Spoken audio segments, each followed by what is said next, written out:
Elle tisse des liens et pour cela, elle emprunte le pont de Direct Québec. Bienvenue Myriam Véro. Vous êtes réalisatrice et vous venez d'adapter le livre de Naomi Fontaine, Kwe Sipan. Le thème est universel, c'est une histoire d'amitié entre deux jeunes filles autochtones de la communauté Innu. Je vous propose de regarder un extrait de la bande-annonce et puis on échange. Ça fait longtemps que t'écris? Oui, quand même. Le monde est surpris là, de voir une fille de la réserve à l'atelier. Genre, on dirait qu'ils se mélangent pas à nous autres, là, les Blancs. Arc. Ouais, c'est vraiment dégueulasse ce que je viens de dire, hein. OK, je recommence. Pensais-tu que j'allais mettre du Cashton? Ben quoi? C'est bon, du Cashton? C'est qui, lui? Un gars à mon atelier. Un blanc? Ouh, un blanc. J'ai décidé de m'inscrire au cégep l'année prochaine à Québec. Francis, il vient avec moi. On dirait que t'as plus de fierté. C'est pas les autres qui ont changé, c'est toi! J'en ai plus assez bon rappel! Francis, là, il me connaît mieux que toutes vos autres! Si tout le monde, là, fait comme toi, on serait plus là. On vient tellement de deux mondes, genre totalement différents, là. Mon centre du monde se situe dans une baie, recouverte de neige 6 mois par année. Je crois qu'il est possible, sans s'en rendre compte, que le lieu qu'on habite déteigne sur soi et d'accepter docilement que nous sommes nés sans envergure. La fierté est quelque chose... Kwe Sipan, ça veut dire à moi de parler en Innu et sa réalisatrice Myriam Véro est avec nous depuis Vancouver. Myriam, qu'est-ce que vous avez voulu vous faire passer comme message avec cette histoire d'amitié ?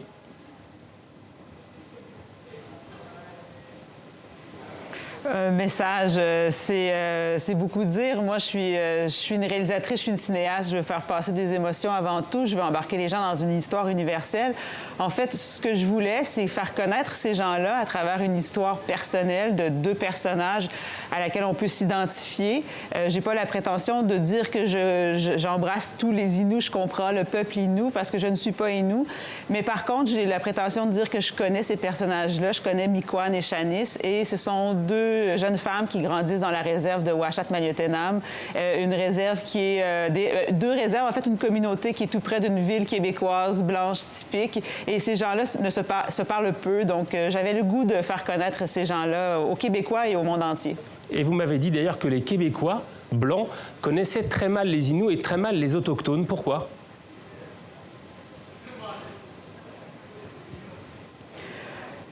Bien, je pense que ça passe par l'éducation. Ce qu'on nous a appris à l'école, c'est l'arrivée de Jacques Cartier avec les échanges de fourrures et de miroirs et tout ça. Mais après, il y a eu un grand vide dans notre histoire. Et à l'école, on nous enseigne plus la renaissance de l'État québécois, la Révolution tranquille et puis l'émancipation du peuple québécois francophone. Et je pense que les Québécois sont habitués de se voir dans ce rôle un peu victime, de colonisé par les anglophones. Et je pense qu'on aime un peu ce rôle-là parce qu'on a l'impression d'être des irréductibles gaulois un peu. Et puis là, tout à coup, les rôles s'inversent et ça nous perturbe, ça crée des tabous, je pense. Puis les Québécois commencent à s'intéresser un peu à ces communautés-là qui sont très riches culturellement, qui peuvent nous apporter beaucoup.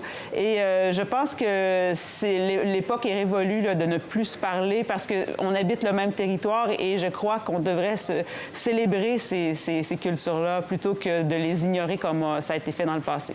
Justement, le gouvernement québécois, par la voix de Premier ministre Legault, a présenté des excuses officielles la semaine passée aux peuples autochtones. Comment ça a été perçu, selon vous?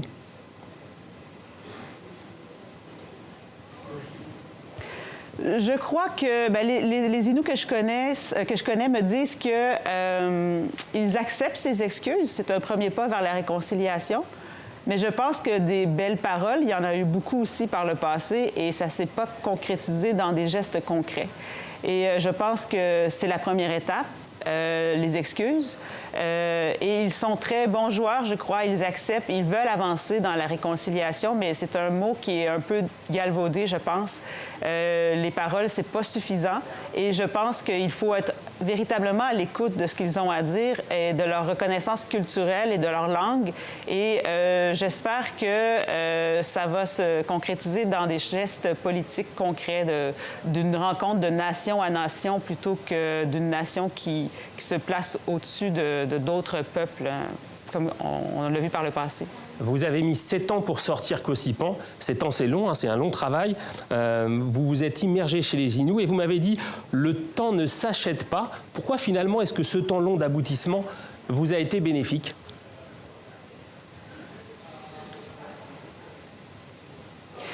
parce que on ne fait pas un film dans une culture qu'on ne connaît pas en voulant avoir une authenticité comme je recherchais en quelques mois. Je pense que ça a pris du temps. C'est pas facile de travailler entre deux cultures. Il faut se comprendre. La culture Innu et la culture québécoise se ressemblent, mais il y a beaucoup de différences aussi, beaucoup de mésententes. Et je voulais pas faire de l'appropriation culturelle non plus. Je voulais absolument que ça soit de l'échange. Je voulais que ce soit consentant de leur part.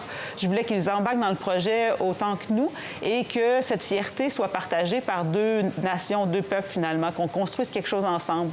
Et il fallait d'abord leur présenter le projet et qu'ils nous fassent confiance. Je crois aussi que ça a été si long parce que ça a été long à financer, à convaincre les financeurs qui sont de l'État québécois et canadien que ce projet est pertinent et qu'il peut être une réussite malgré le fait qu'on engage des comédiens non professionnels. Donc, c'est presque tous des non professionnels de la réserve de la communauté de Uashat-Maliotenam qu'on a engagé. Donc, c'est sûr que c'était un gros pari. Mais au final, je pense que ce 7 ans-là était nécessaire. Et puis, des vrais liens se sont tissés. Et c'est par ces vrais liens-là, je crois qu'on a pu construire quelque chose qui est universel, qui est authentique et dont les Inuits peuvent se reconnaître.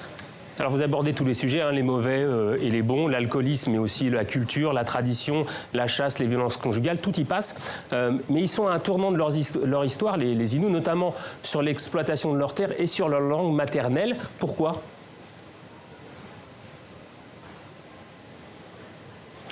Bien, c'est sûr que l'Innu, l'Innu Emun, qu'on appelle la langue des Inuits, est parlée depuis des milliers d'années. On peut parler de 10 000 ans, 15 000 ans, je ne sais pas. Mais nous sommes à l'époque où on va peut-être voir la fin de cette langue. Je pense que ça, c'est un drame terrible, aussi pire que l'extinction des animaux. Je pense que pour la richesse, la diversité culturelle, il faut s'intéresser aux langues autochtones. Et à l'Innu, qui est une langue très vivante dans les communautés, mais puisqu'ils sont peu nombreux, c'est une langue qui est fragile. Et pourquoi ils perdent leur langue? Bien, parce que les jeunes sont de plus en plus connectés sur le monde, sur Internet, par la culture populaire. Aussi parce qu'on leur enseigne le français. À l'école, on leur enseigne le programme québécois. Et je pense qu'il faut peut-être revoir pour eux leur système d'éducation. Oui, le système d'éducation québécois, pour certaines matières, est adapté, mais pour d'autres, il n'est pas adapté. Je pense qu'il faut parler d'abord sa langue maternelle avant de pouvoir apprendre une autre langue. Et les Inuits qui vont à l'école primaire doivent apprendre tout de suite le français. C'est quelque chose qui concerne beaucoup les gens là-bas. Moi, je ne suis pas une porte-parole des Inuits, mais je comprends leur inquiétude. Kweu Sipan, sorti en salle le 4 octobre du côté du Québec. Et ça fait un carton, vous êtes même devant les grosses productions américaines sur place. Merci beaucoup Myriam Véro d'être passée par Direct Québec sur TV5 Monde. Et on vous dit à très bientôt pour d'autres succès et peut-être une sortie en France. J'adorerais ça. Merci beaucoup.